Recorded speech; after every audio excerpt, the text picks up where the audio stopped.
surviving him, her escape from a trusted monster.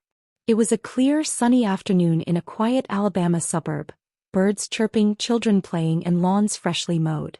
No one could have imagined that just 3 doors down from the neighborhood barbecue, a woman was fighting for her life, at the hands of the man who claimed to love her.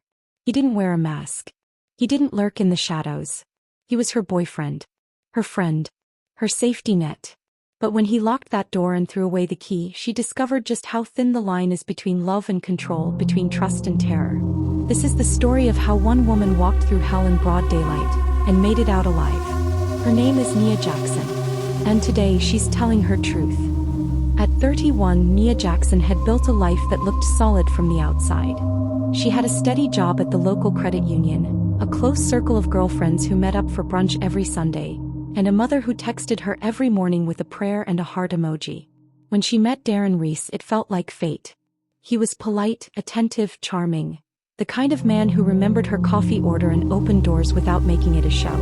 A former military vet turned HVAC technician, Darren was everything she thought she wanted.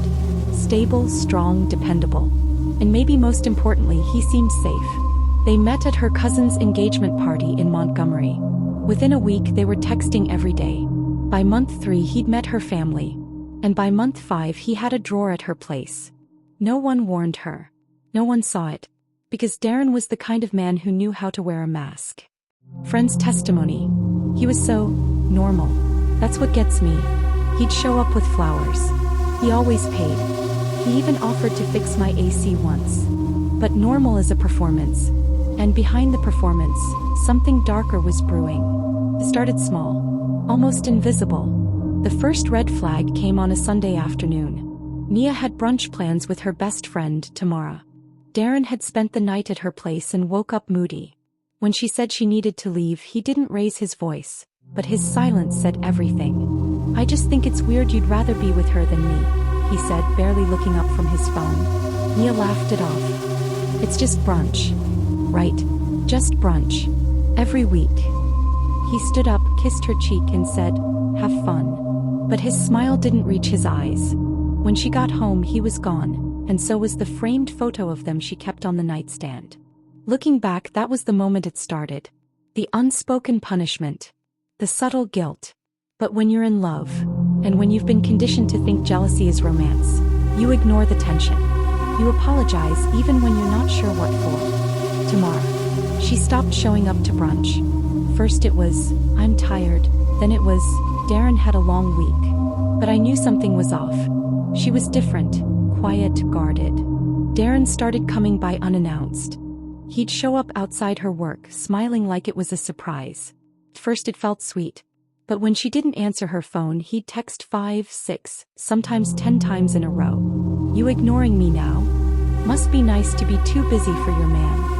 You know I worry about you, right?" She made excuses. He was a vet, maybe he had anxiety. Maybe this was his way of feeling close. But then came the rules. "I don't like that dress. Too many guys look at you when you wear it. Why do you still talk to your ex? You should block him. Your mom doesn't really respect me. You should check her." And Nia started to listen. Abuse doesn't always come with bruises. Emotional abuse is about erosion. Slowly chipping away at someone's sense of self, isolating them, making them question their own instincts. The abuser doesn't need to use force if they can use guilt and fear. Within 6 months, Darren had all but moved in. He wasn't on the lease, didn't pay rent, but his shoes lined her hallway. His mail came to her address. And when she tried to suggest some space, he flipped. Flashback. "Nia, softly, I just feel like we could use a breather, you know? Just a weekend apart." Darren, angrily, "A breather? Are you serious? After all I've done for you? I gave up my apartment for you. I met your mom. You think I'm just some guy you can toss out when you're bored?" She didn't ask again. He told herself it was love, passion, maybe even trauma from his military past. But deep down, Nia was starting to feel like a guest in her own life. It was a Thursday, June 9th. The kind of summer day that smells like cut grass and sunscreen. Nia had a half day at work and planned to treat herself. Nails, Target run, maybe dinner with her sister. She texted Darren to let him know. No response. By 1:45 p.m., she was walking up her apartment steps, balancing an iced coffee in one hand and her purse in the other. She noticed the door was slightly ajar. She froze. Her heart jumped. Darren was sitting on the couch, his face blank, holding her phone in his hand. "Darren, you were gone a long time for just nails." "Nia, what are you doing here?" "Darren, looking out for you."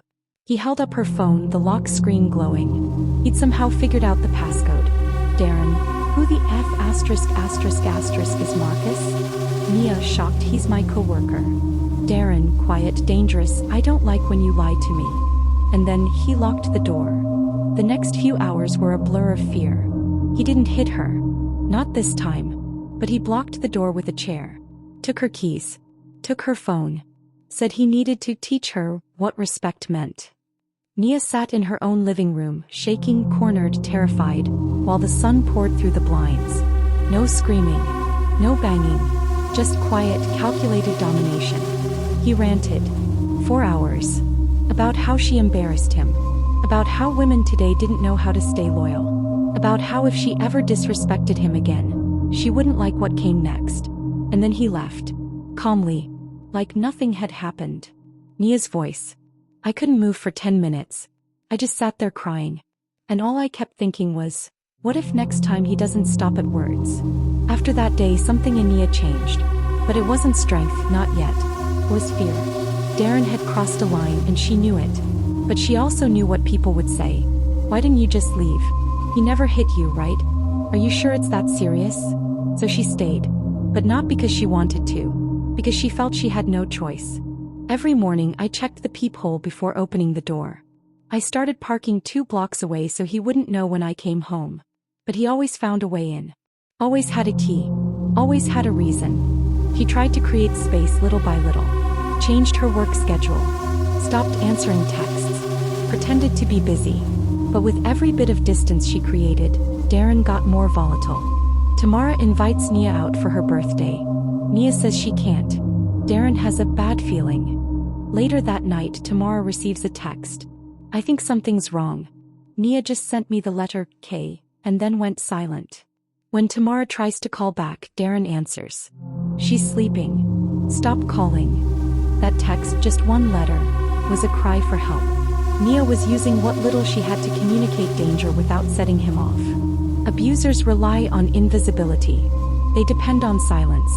When someone is trapped in plain sight, they often appear fine to the outside world. But behind closed doors, their life is under siege.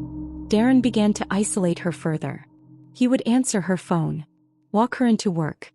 Show up at family events uninvited. One day she came home to find all of her bras and underwear had been cut up and thrown in the trash. "You don't need to dress like that for anyone else," he said. I started hiding money. I opened a new savings account in a coworker's name. I gave Tamara a copy of my spare key. I even packed a go bag and left it in the trunk. That's when I knew this wasn't love.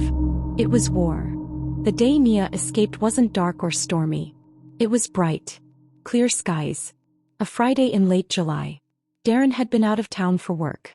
She hadn't heard from him in 2 days, and that silence felt like a gift. She used the time to get ready. She finalized the new apartment lease. Called her boss to request emergency leave. She even went to the courthouse and filed for a protective order, though the clerk warned her, they're hard to enforce unless there's been physical violence. That morning she moved everything she could fit into her car. Tamara followed behind her, tailing like a bodyguard. The last thing Nia went back for was her birth certificate and a shoebox of letters from her dad, who passed when she was 13. That's when she saw his car. I froze. He wasn't supposed to be home. He wasn't supposed to be here yet. Darren pulled into the driveway like nothing was wrong. He smiled when he saw her. "Going somewhere?" he asked. "I told you. I'm moving out. We're done." Darren, approaching slowly, "You're really gonna do me like this? After everything I've done for you? Nia, please don't come any closer." He lunged. But before he could grab her, Tamara laid on the horn, leaned out the window and shouted, "I'm on the phone with the police. Back off." Something in Darren's face changed. He stopped, looked around. In daylight. Neighbors nearby. Witnesses. and for the first time, Nia saw fear in his eyes. She ran, jumped into the passenger seat. As they sped off, Tamara kept her finger on the emergency dial. Nia didn't cry. Not yet. She just kept whispering, "It's over. It's over. It's over." Police report summary. The suspect, Darren Reese, was arrested 2 days later after violating a temporary protective order. He was charged with unlawful surveillance, coercion, and unlawful imprisonment. Freedom doesn't always feel like a victory. For Nia, it felt like silence. A heavy, deafening silence she didn't know how to fill. In the first days after she escaped, she couldn't sleep. Kept checking her windows. Flinched when the phone rang. Darren was in custody, briefly. But fear doesn't leave when a cell door closes. Lingers. Hides in the crevices of memory. I'd be brushing my teeth and suddenly remember the way he stood over me that day on the couch. My body would just lock up. Like I was right back there. Her new apartment was smaller, but it was hers. No shared keys. No unexpected visits. She changed her number. Blocked his whole family. Got a Ring camera installed. But healing isn't just locks and alarms. It's therapy. It's grief. It's guilt you shouldn't feel but do. Many survivors feel shame for staying, even though their decisions were based on survival. The brain isn't weak. It's adaptive. It does what it needs to keep you alive. Nia joined a support group for women who'd survived coercive control. At first she didn't speak. But then one day, another woman described how her abuser tracked her through shared Google calendars. Nia raised her hand. And for the first time she didn't feel crazy. Those women saved me. Just knowing I wasn't alone? That was the first real step toward peace. He started journaling. Got back into running. Reconnected with her sister. And every day she woke up without checking over her shoulder felt like a revolution. The legal process was complicated. Darren was out on bail within 72 hours. The protective order? Violated twice. He sent emails from fake accounts. Left notes on her windshield. Once, she found a bouquet of wilted flowers on her doorstep with a note. "You can't erase me." Police report. Subject reported ongoing harassment. Insufficient evidence to pursue felony stalking charges. Officers advised increased security measures. It wasn't enough. Nia changed jobs. Switched gyms.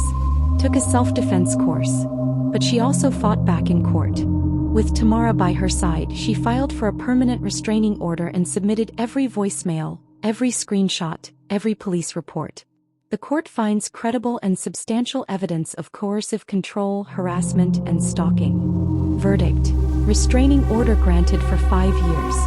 Any further violation will result in felony charges. It wasn't justice, but it was a start. Today, Nia Jackson is an advocate. She speaks at women's shelters. Leads workshops about emotional abuse and coercive control. She volunteers for a nonprofit that helps women escape dangerous relationships. "If I had waited until he hit me, I might not be here." That's what people don't get. Abuse isn't just bruises. It's fear. It's isolation. It's being erased one day at a time. Her social media page has over 30,000 followers. She posts affirmations, safety tips, legal resources, and survivor stories. Her most shared post: a mirror selfie with the caption, "I survived. And you can too." Nia isn't just surviving anymore. She's living. He didn't lurk in alleyways or follow her in the dark. He said he loved her. He made her laugh. And then he almost broke her. If you're listening to this and any part of Nia's story sounds familiar, please hear this. It is not your fault. You are not imagining it. And you do not have to wait for it to get worse to ask for help. Nia escaped a monster who wore the face of someone she trusted. But her story didn't end there. She built a new one, full of strength, healing, and hope. And if she can, so can you.